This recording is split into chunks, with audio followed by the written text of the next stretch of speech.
सम्पूर्णलाई जोरदार तालीले आफूलाई पनि सम्मान गर्न म हार्दिक अनुरोध गर्दछु। चितवन निर्वाचन क्षेत्र नम्बर 3 ले एउटा यस्तो उम्मेदवार पाएको छ जहाँ जान्छ भोट केमा भोट केमा भोट केमा भन्दा यो देशमा नेतृत्व गरिरहेकाहरूको चिन्ता नेपाली जनताको मुद्दामा भन्दा बढी मेरो कुर्सी फुस्किन्छ कि फुस्किँदैन भनेर त्यही कुर्सी सम्हाल्नमा बढी भेटिन्छ। सो व्हाट्स अप गाइज, आज चाहिँ यहीँ हाम्रो गाउँ छेउमा चनौली भन्ने ठाउँमा चाहिँ हाम्रो क्षेत्र नम्बर 3 का उम्मेदवार सविता गौतमज्यू आउँदै हुनुहुन्छ र सो हामी चाहिँ कुर्दै बसिरहेको छौँ। अहिले के भन्न चाहनुहुन्छ त? त्यही नै हो, 1 घन्टा जति भइसक्यो कुरेको चाहिँ 1:45 मा आउनुहुन्छ भन्नुभएको थियो, 3:45 भइसक्यो। हेरौँ कतिखेर आउँदै हुनुहुन्छ है। सो कतिखेर आउँछ हजुरहरूलाई देखाउने छौँ। त्यही नै हो गाइस, अहिले चाहिँ एकछिन धैर्य गर्नु होला।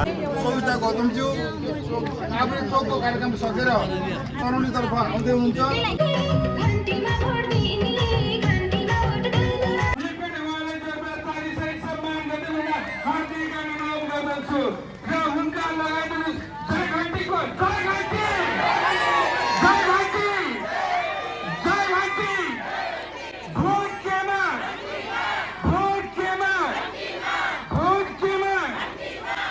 धन्यवाद। अबको केही बेरमा यो पार्टीको सम्पर्क कार्यालय उद्घाटन भएको छ। यहाँहरूले फुलमालाले स्वागत गर्दै हुनुहुन्छ। फुलमालाको स्वागत पश्चात आदरणीय व्यक्तित्व चितवन निर्वाचन क्षेत्र नम्बर 3 ले अत्यन्तै रुचाएको व्यक्ति चितवन क्षेत्र नम्बर 3 का प्रिय उम्मेदवार सविता गौतमज्यूले यस कार्यालयलाई घण्टी बजाएर यस कार्यालयको समुद्घाटन गरिदिने कार्यक्रम रहेको छ। सम्पूर्ण महानुभावहरू यहाँहरूप्रति उच्च सम्मान छ। यो घण्टी चिन्ह लिएर घण्टी बहाल ध्वजा लिएर उभिएर हामी सम्पूर्णलाई जोरदार तालीले आफूलाई पनि सम्मान गर्न म हार्दिक अनुरोध गर्दछु। चितवन निर्वाचन क्षेत्र नम्बर 3 ले एउटा यस्तो उम्मेदवार पाएको छ जहाँ जान्छ मनैबाट बच्चा बच्चाले पनि भन्छ भोट केमा भोटीमा। अहिलेको त यस्तो लहर आएको छ देशभरबाट सम्पूर्णले भोट केमा भन्दाखेरि हामी सम्पूर्णलाई जोरदार तालीले आफूलाई पनि सम्मान गर्न म हार्दिक अनुरोध गर्दछु। चितवन निर्वाचन क्षेत्र नम्बर 3 ले एउटा यस्तो उम्मेदवार पाएको छ जहाँ जान्छ मनैबाट बच्चा बच्चाले पनि भन्छ भोट केमा भोटीमा। अहिलेको त यस्तो लहर आएको छ देशभरबाट सम्पूर्णले भोट केमा भन्दाखेरि झुकेमा भोट केमा। चितवन जिल्ला घण्टीको किल्ला, चितवन जिल्ला, चितवन जिल्ला। धन्यवाद। अब आदरणीय व्यक्तित्व सविता गौतमलाई यहाँ माथि रहेको घण्टी बजाएर यस कार्यक्रमको उद्घाटन गर्नमा हार्दिक अनुरोध गर्दछु।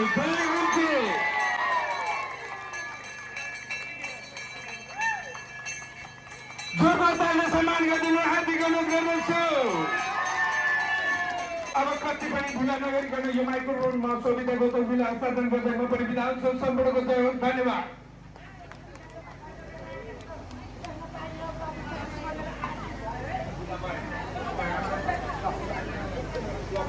आजको यस चनौली बजारको यो कोट सभामा उपस्थित सम्पूर्ण आदरणीय आमा बुवा दाजुभाइ तथा दिदीबहिनीहरूमा मेरो हार्दिक नमस्कार। जय घण्टी। निर्वाचन एकदमै नजिकै आइरहेको छ र यो नजिकै गरेको निर्वाचनमा अब मैले कसलाई मत हाल्ने हो भनेर एकदमै निर्णायक बिन्दुमा तपाईँ आम जनताहरू पनि पुग्दै हुनुहुन्छ। मलाई लाग्छ अब तपाईँहरू सम्पूर्णले चाहिँ यो पटक देशको भाग्य र भविष्य बदल्ने हो भनेर परिवर्तनको पक्षमा उभिनको लागि मनस्थिति बनाइसक्नु भएको छ। घण्टीमा भोट हाल्नको लागि मनस्थिति बनाइसक्नु भएको छ। तपाईँहरू सम्पूर्णलाई त्यो मनस्थितिको लागि तपाईँहरू सम्पूर्णलाई म हार्दिक धन्यवाद व्यक्त गर्न चाहन्छु। आदरणीय महानुभावहरू, अब चुनाव नजिकै गर्दै गर्दाखेरि हामीले ध्यान दिनुपर्ने एउटा मात्रै कुरा छ। यो देश आज रित्तिँदै गएको स्थितिमा पुगेको छ। युवा पुस्ताहरू दैनिकी जसो पलायन भइरहनु भएको छ। करिबन त्रिभुवन अन्तर्राष्ट्रिय विमानस्थलको तथ्याङ्कलाई हामीले हेर्ने हो भनेदेखि 3300 देखि 3500 जनाको औसतमा युवा पुस्ताहरू दैनिक रूपमा विदेशिरहनु भएको छ। यो संख्या भनेको सानो संख्या होइन।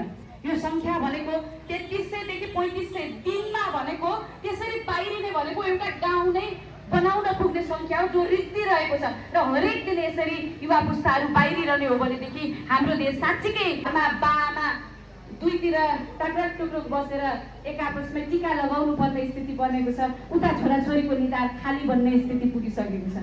यसरी हामीले यो देशमा पीडाका अनुभूतिहरू गरिराखेका छौँ। अनि अब केही परिहाल्यो भने पनि औषधिमूलक उपचार गर्नु परिहाल्यो भनेदेखि पनि युवा पुस्ताहरू छैनन्, गाउँभर युवा पुस्ताहरू छैनन् भन्ने स्थिति आइपुगेको छ। यदि यही तरिकाले हामीले गइराख्ने हो भनेदेखि मलाई लाग्छ एउटा पुस्ता सिङ्गो पुस्ता देशबाट पलायन भइरहँदै गर्दाखेरि देश साँच्चीकै एउटा मरुभूमि जस्तो उजाड भूमिमा परिणत हुन सक्छ र जसले यो भूमिलाई जे गर्न चाहने हो त्यस्तै किसिमको बन्न सक्छ। त्यसकारणले यदि हामीलाई यो माटोको माया छ, यदि हामी यही माटोमा केही गर्न चाहन्छौँ भनेदेखि कसै न कसैले त्याग त गर्नै पर्छ नि। एउटा पुस्ताले त्याग त गर्न धेरै पटक लागे, राजनीतिक परिवर्तनहरू पनि धेरै भए, तर ती राजनीतिक परिवर्तनहरू हुँदै गर्दाखेरि जनताको अवस्थामा त खासै परिवर्तन आएन नि। वर्षौँदेखि चुनावमा भोट हाल्दै आइयो। यहाँ मेरो पछाडि ढाका टोपी लगाइरहनु भएको बुवालाई मैले देखेको छु। सायद यो देशमा भएका धेरै चुनावहरूमा उहाँले भोट हाल्दै आउनुभयो होला। किन त भोट हाल्नुभयो होला भन्दा अब आउने निर्वाचन पछाडि राम्रो सरकार बन्ला, जनताले सुख पाउलान् भनेर आशमा भोट हाल्दै आउनुभयो। तर जति भोट हाले पनि हाम्रो देशमा नेपाली जनताको अवस्थामा तात्विक परिवर्तन हुन सकेन। त्यसो किन हुन सकेन भन्दा यो देशमा नेतृत्व गरिरहेकाहरूको चिन्ता नेपाली जनताको मुद्दामा भन्दा बढी मेरो कुर्सी फुस्किन्छ कि फुस्किँदैन भनेर त्यही कुर्सी सम्हाल्नमा बढी भेटिएको भयो। त्यसकारणले नेपाली जनताको मुद्दा उही रहेको यथार्थ हामीले बुझ्नु पर्दछ।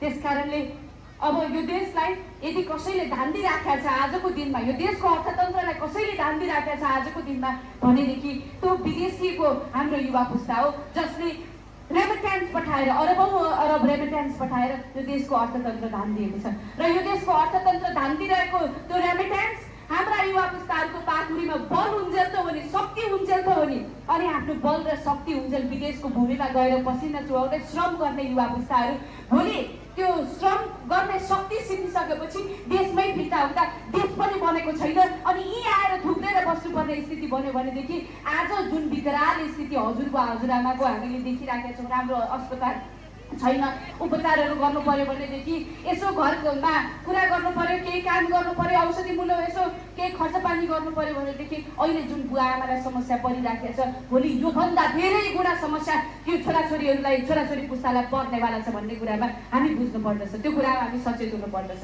यदि यो देशलाई हामीले साँच्चीकै बनाउने हो भनेदेखि यति बेलैदेखि हाम्रो आउने भविष्यलाई हामीले सोचेर नबनाउने हो भनेदेखि हामी साँच्चीकै योभन्दा बढी दर्दनाक स्थितिमा पुग्दछौँ। हाम्रो देशको अर्थतन्त्र कुनै पनि समयमा भत्किन सक्छ, भूकम्प आउन सक्छ।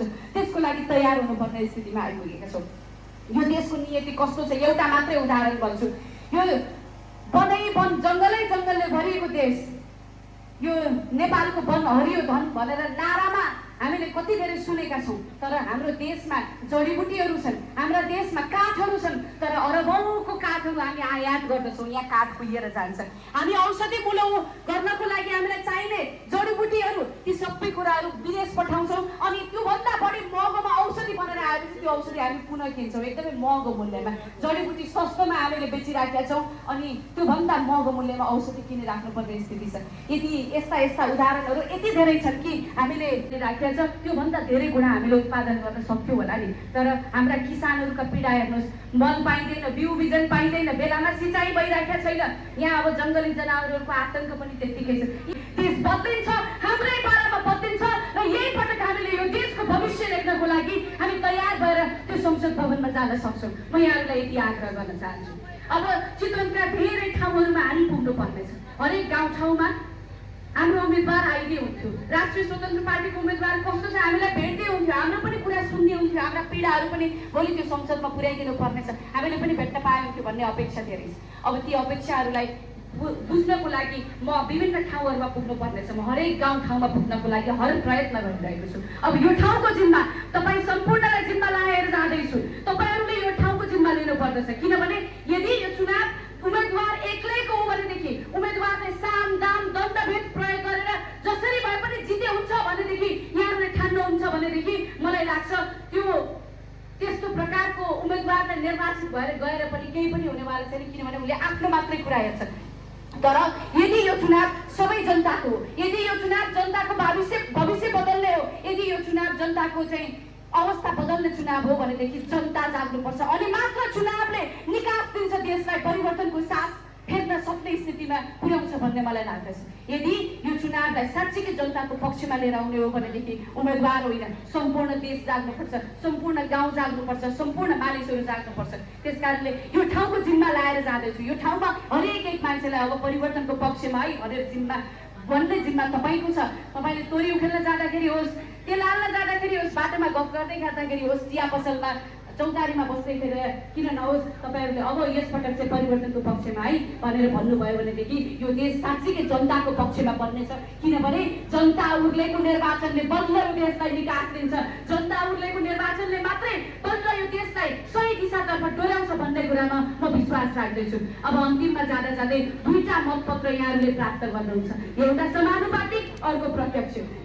दुईटैमा घन्टे चुनाव चिन्हमा मतदान गरेर अत्याधिक बहुमतका साथ राष्ट्रिय स्वतन्त्र पार्टी निर्वाचित भएर संसदमा गएर सरकार बनाउने स्थिति भयो भनेदेखि यो देशले परिवर्तनको साथ फेर्छ। त्यसको लागि सबैलाई भन्नुहोस्, दुईटा मतपत्रमा दुईटैमा घन्टे चुनाव चिन्हमा छाप लगाउनुपर्छ भनेर आग्रह गर्नुहोस्। म यही कुरा तपाईँहरूसँग निवेदन गर्दै म मेरा भनाइहरू यहीँ टुङ्ग्याउन चाहन्छु। हवस्, नमस्कार, जय घन्टी।